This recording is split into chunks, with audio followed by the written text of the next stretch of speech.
When it comes to the Texas economy, new research suggests that the worst of the oil price collapse is over. Just a month ago, oil bottomed out at about $29 a barrel, and today it's around $39. News 3's Whitney Miller spoke with a local economist about what that means for employment and for you, the consumer, at the pump.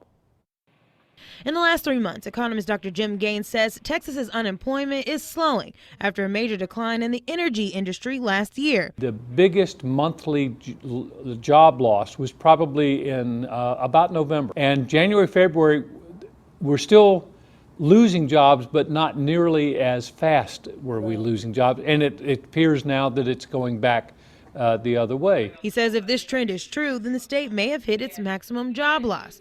Some of that, he says, may be just natural. You can only lose so many jobs. The rate of active rigs has also begun to level off. The active rig count had been falling. Well, it collapsed very quickly. It went from a little over 900 rigs here in the state. Currently, there's just slightly more than 200 rigs. Texas was losing 70 rigs a week. Now it's only about 3. Gaines says as the price of oil continues to rise, the speculation is rigs will too. But he says increased productivity may keep the number of active rigs low. It may not decline anymore, and if it does increase, it would be probably very small numbers. And what about the price at the pump?